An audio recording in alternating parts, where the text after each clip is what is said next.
The British government attempted to insert references to the Paris Climate Agreement in the text of our free trade agreement with Britain, which was agreed, as we know, in principle in June. According to reports from Sky News UK, Australian negotiators successfully pushed back against the inclusion of references to temperature goals, which is all within the Paris Agreement, in the trade document. This is a really big issue. To discuss it, I'm joined now from Bundaberg, Queensland, from the Minister for Resources and Water, Keith Pitt.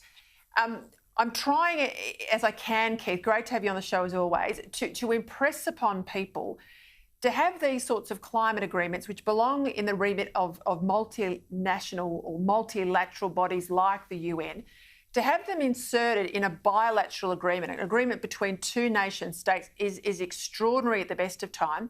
And it feels like Boris Johnson is so heavily invested in the Glasgow summit at the end of the year that he's trying to sort of find wherever he can to use leverage to get some sort of agreement. But it would be criminal to have these sorts of things in a trade deal.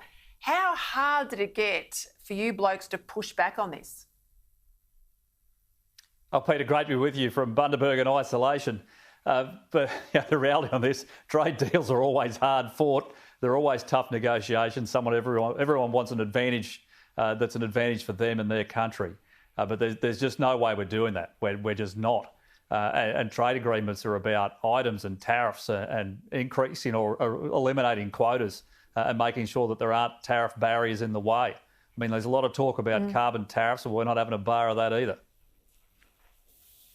Yeah, but my point is, if we started to allow things like climate agreements, multilateral worldwide climate agreements to go into a state-by-state or a country-by-country deal on trade, the next thing you know, in these sorts of agreements, you'd be required for how many women are on boards in Australia, what age children are educated till, all of those other things would end up in an agreement that should be about commercial trade reality. Did the National Party have to thump the table to get some sense here? Did you put them under any pressure, the Liberal Party, under any pressure with this issue? Oh, Peter, you know those discussions are confidential, but what you can be certain of is the Nationals are always on the side of regional Australia. I mean, that's why people elect us. We very clearly fight for the interests of the people we represent, whether it's in a trade negotiation, whether it's in discussions about the environment, whether it's in discussions about international treaties. We are always the party of common sense. We're certainly the ones that look to ensure that common sense is applied in our agreements. And there's just no way we're having this. We're just not. All right, well, that tells me everything I need to know. Keith Pitt, talk to me about this announcement today from CSIRO, $150 million of investment into farm sector research, a whole issues about drought, aiming to reduce the impact of drought for our agriculture sector by 30%, they say, by 2030. You and I have had this discussion many times. I don't believe we've got a water scarcity issue in this country. We've got a water management issue, which is a very different thing. It worries me that CSIRO, they're big brains at the CSIRO, we're deploying all of this effort to do better with a little bit of water that we have in catchments, when in fact we've got a lot of water in the north, not enough in the south. Why aren't we moving the water more efficiently in the country? Why aren't we investing that time and effort in more catchments, more dams, rather than trying to do more with less? Why don't we grow our water storages? Oh, Peter, you know the answer to that. State government, followed by the Constitution. We've got over $3 billion on the table for water infrastructure. And the CSIRO are looking at a number of things, including something known as aquifer recharge, which is used in other places around the world. But I think there's only one trial site or one site in Australia that I can recall. And none of these things are easy. I mean, potentially there's an option for some disused underground mines to be utilised for storage too.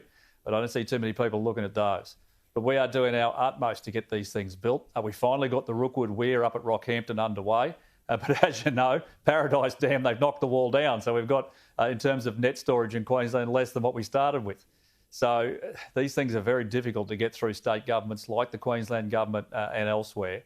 But we remain committed to building that infrastructure because it's absolutely necessary. If you want ag to be $100 billion by 2030, if we want to ensure we can continue to feed not only Australians but most of the world, well, we need reliability of water supply, and that's how we get it. We build dams.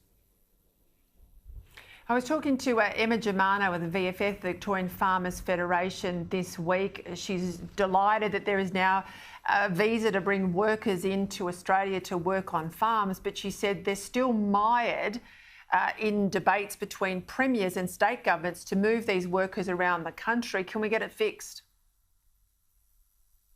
I mean, this is one of the fundamental problems right across the country. If you keep closing your borders and shutting the gate, you can't move people around. I mean, I know the impact that it's had on the resources sector and what they've had to do to maintain, their operations. And it's even harder again with the seasonal workforce. I mean, they're not even permanent in many of these locations. So we need the state premiers to get on board. I congratulate Gladys Berejiklian. They're making some tough decisions in New South Wales. But ultimately, we need everyone to be vaccinated. We need the country to reopen. And we shouldn't be refugees in our own country, whether you're working on agriculture or not.